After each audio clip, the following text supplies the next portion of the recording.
5 गांव दे दो। दुर्योधन ने उदंडता से जवाब दिया, सुई के नोक पर जितनी मिट्टी बैठती उतनी भी नहीं मिलेगी।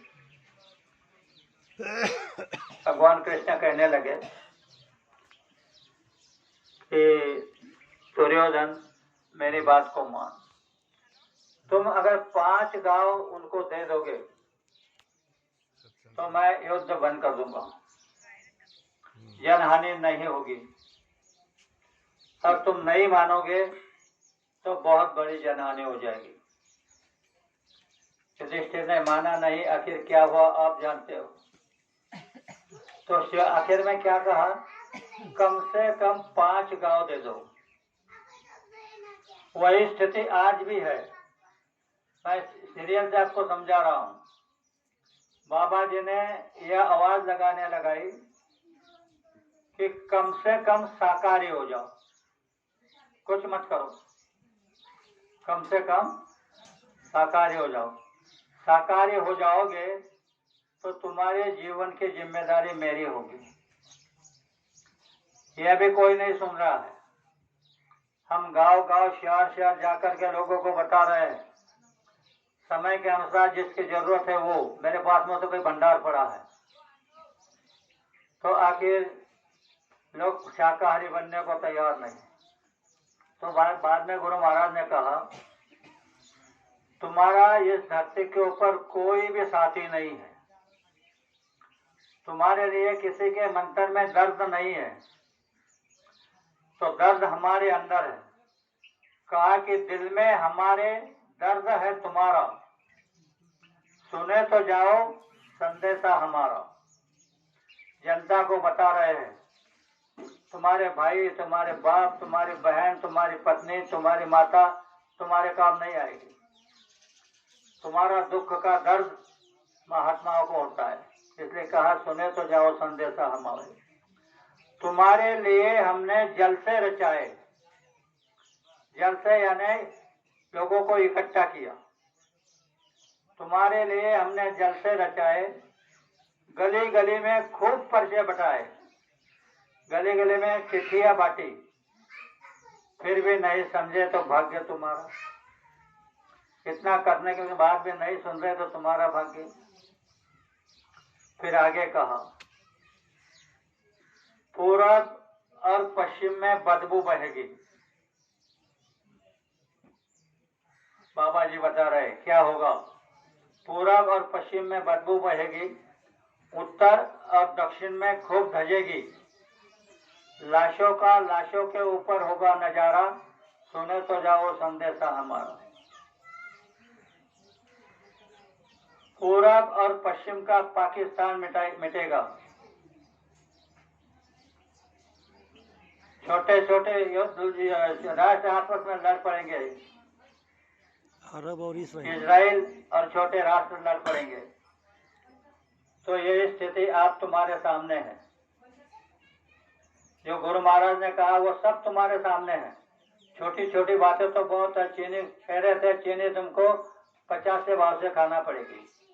उस समय 3 रुपए भाव से किलो चीनी बेचे जाती थी। साकर घोड़े तेल उस समय 5 रुपए भाव से बिक के जाता था।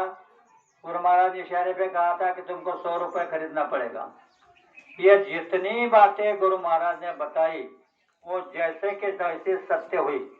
तो अभी ये भी बता रहे बाबा जी कि अन्न और दवाइयों की कमती पड़ेगी,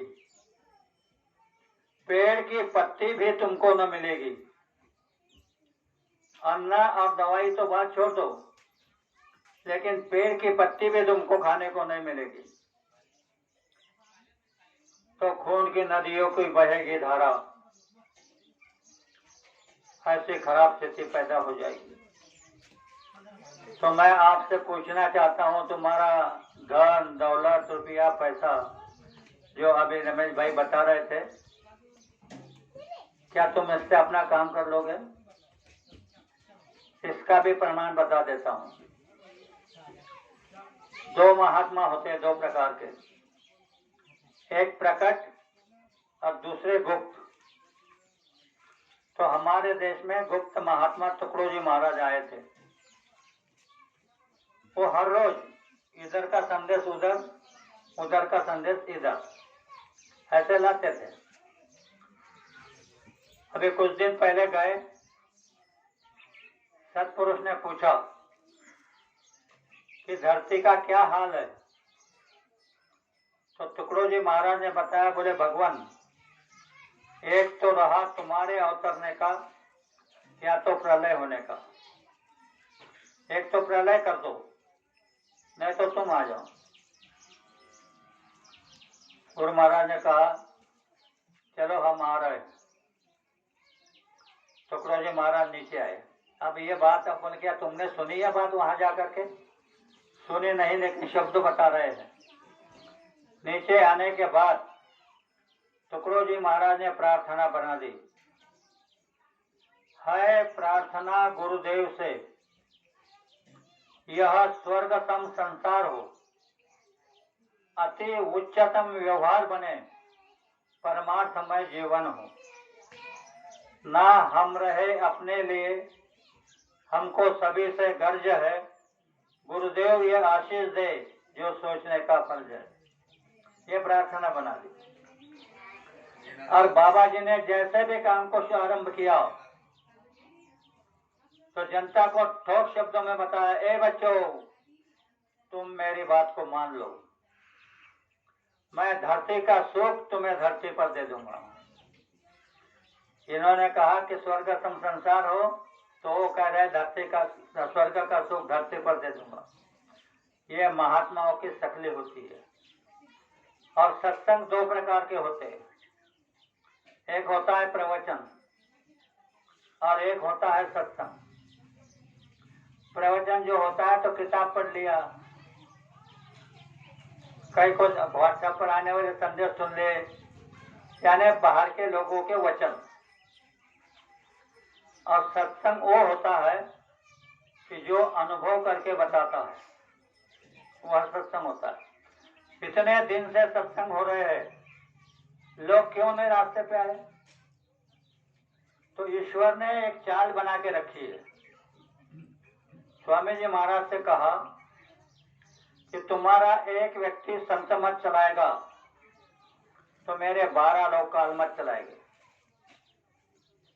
आप क्या समझोगे काल मत क्या है, संत मत क्या है? तो यहाँ 12 लोग काल मत चला रहे हैं, तो काल को सारा श्रेय जा रहा है। काल किसी को हिलने नहीं दे रहा है। तो इधर टुकड़ो जी महाराज के पास आखिर समय आया मौत का, तो बड़े बड़े लीडर लोग गए, पूछा बाबा जी क्या तकलीफ है? तो उन्होंने कहा कि एक रोम में 100 बिच्छू काटने की वेदना है। एक रोम में 100 बिच्छू काटने की वेदना है। तुम्हारे बदन के ऊपर 8 कोटि रोम है, यानी 3.5 कोटि रोम, तो कितनी तकलीफ होगी? तो लीडरों ने पूछा, बोले विलायत से डॉक्टर मंगाया जाए? बोले नहीं, अब मेरा समय हो गया, मैं जा रहा हूं। तो इन्होंने प्रार्थना की, लीडरों ने, कि सरकार जा रहे तो कुछ बता कर जाओ। तो देखो इनको क्या आदेश दिया था,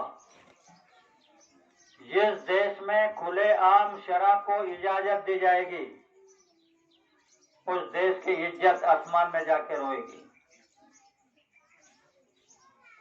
जिस देश का नौजवान अपनी माँ और बहनों से गिरता होगा उस देश में शत्रु अपना ठान मान के बैठा होगा। आज वही हालत है। पालना नहीं की तो घर घर में शराब बिकी जा रही है, घर घर के बच्चे शराब पी रहे हैं। और व्यभिचार तो इतना हो गया कि अंदाज के बाहर चला गया। आजकल बच्चों के चारित्र फना हो रहे हैं, लड़कियों के चारित्र फना हो रहे हैं, बहनों के चारित्र फना हो रहे हैं, भाइयों के चारित्र फना हो रहे हैं। क्या समझते हैं चारित्र फना होना? खेल समझ रहे हो? चारित्र फना होने से क्या स्थिति पैदा होती है मैं आपके सामने रखता हूं। चारित्र फना ही होगा तब देश कैसे जिएगा। तुम्हारे घर की बात तो दूर है, तुम तो इतने लोगों में रह रहे हो, लेकिन देश पे खतरा है। देश के ऊपर काले बादल मंडरा रहे हैं। स्थिति कैसे पैदा होती है? नहीं विश्वास